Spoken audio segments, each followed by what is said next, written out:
Welcome to the Podkey summary of Kuala Lumpur. Kuala Lumpur's story starts in mud and tin, and somehow ends with one of the most recognizable skylines in the world. It grew from a rough supply point for river-based mining into Malaysia's political and economic heart, all while absorbing waves of migration, rebuilding after fires and floods, and stretching into a huge metropolitan region that's much bigger than the city on paper. And what makes KL especially interesting is that the old layers never really disappeared.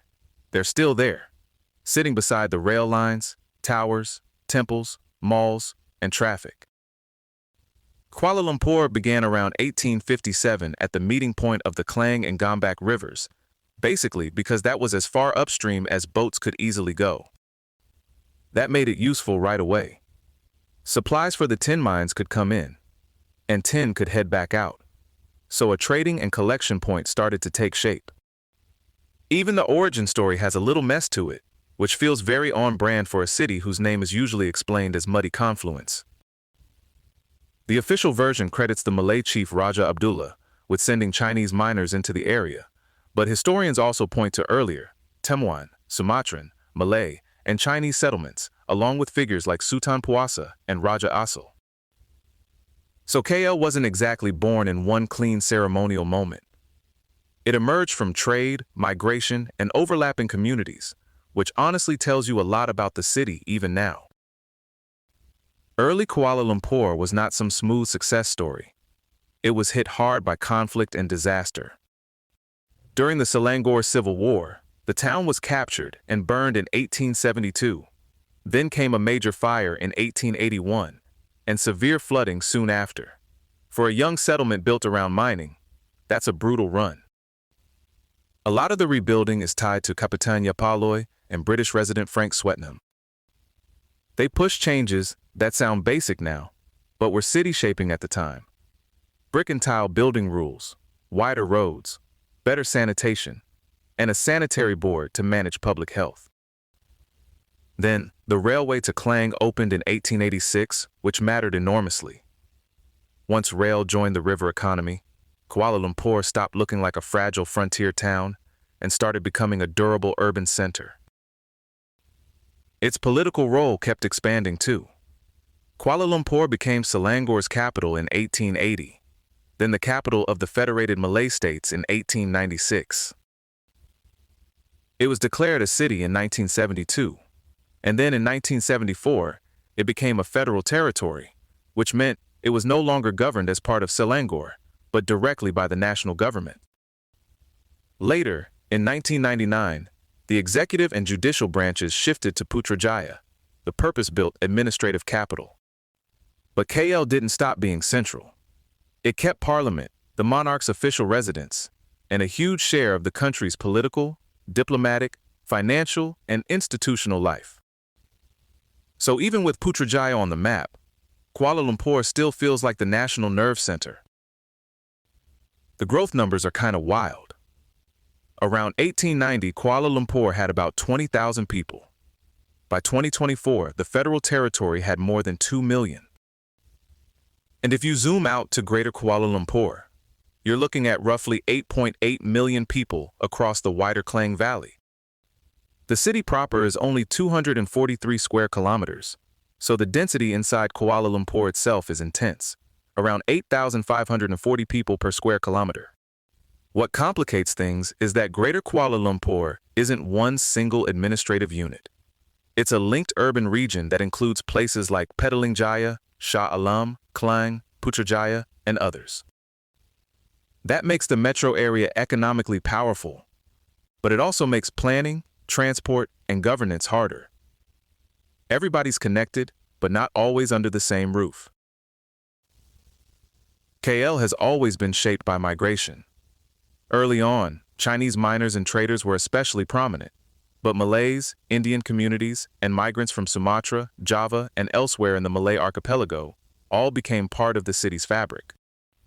By the 2020 census, Bumiputeras made up about 47.7% of the population, Chinese residents 41.6%, and Indians 10%. Religious life is just as varied. Muslims at 45.3%, Buddhists, 32.3%, Hindus, 8.2%, and Christians, 6.4%.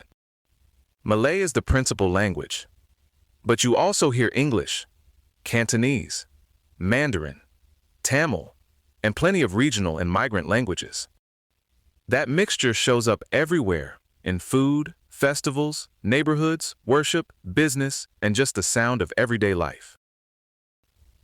Economically, Kuala Lumpur is Malaysia's main hub and the country's only city classified as a global city by the Globalization and World Cities Research Network. Services dominate the local economy, accounting for roughly 83% of employment. That includes finance, insurance, real estate, business services, retail, tourism, transport, and communications. The city is also trying to deepen its role in Islamic finance and international business. You can see that in places like the Tun Razak Exchange, in Bursa, Malaysia, in multinational regional offices, and in the presence of Gulf-based Islamic banks. The larger idea is to move beyond a manufacturing-centered model and build a higher-income, service-led economy with KL at the center of it. If you want one quick visual summary of Kuala Lumpur, it's probably the skyline. The Petronas Towers became an international symbol of Malaysian development, and then Merdeka 118 raised the stakes again as the tallest building in Southeast Asia and the second tallest in the world after Burj Khalifa. But the interesting part is that the city doesn't read as all new. Modern towers sit alongside colonial-era buildings, Straits Chinese shophouses, and architecture shaped by Malay Islamic, Mughal, Moorish, Tudor, and Neo-Gothic influences. So KL looks like a place that modernized very fast without fully erasing the visual evidence of how it got there. Life in Kuala Lumpur also means living with the climate. It has a tropical rainforest climate, about 2,847 millimeters of rain a year, frequent thunderstorms, and temperatures that mostly hover between 24 and 33 degrees Celsius. The Klang Valley is one of the places on Earth where thunderstorms are observed most often, which sounds dramatic because it is. Rapid development has outpaced drainage infrastructure, so severe downpours and flooding keep coming back as urban problems. On top of that, regional forest fires can bring haze, mixing smoke pollution with emissions from vehicles, open burning, and construction. Transport tells a similar story of a city trying to catch up with its own scale. Driving still dominates, but KL has built a much more integrated rail system with commuter rail, LRT, monorail, MRT lines, and airport links, anchored by hubs like KL Central. It's designed around a wheel and spoke idea to connect lines better and reduce dependence on buses and cars. Still, public transport use was only 16% in 2006, so infrastructure alone doesn't instantly change habits in a sprawling metro area. New MRT and LRT expansions, real-time bus tracking, and cashless fares are all part of the effort to make public transport feel less like homework. Tourism in Kuala Lumpur runs on a very specific combination: big landmarks, serious shopping, excellent food, cultural variety, and costs that are relatively approachable. In the 2019 MasterCard Index, it ranks 6th among the world's most visited cities, and it has 3 of the world's 10 largest shopping malls, which is either thrilling or exhausting, depending on your relationship with escalators. But KL's appeal isn't just retail and skyline photos, it's also a cultural crossroads. The city hosts Thaipusam processions, international sporting events, performing arts, museums, fashion, and gourmet festivals, and it was named UNESCO World Book Capital for 2020. Places like Jamek Mosque, the Sri Mahamariamman Temple, Thian Hu Temple, and the Buddhist Mahavihara make that plural cultural landscape visible in a very direct way.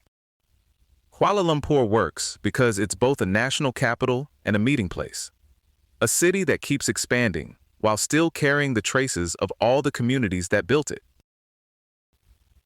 That's Kuala Lumpur, a city shaped by tin, trade, migration, rebuilding, ambition, and a lot of rain. It's one of those places where the backstory really does help the skyline make more sense. This episode was generated by Podkey. Create your own at podkey.fm.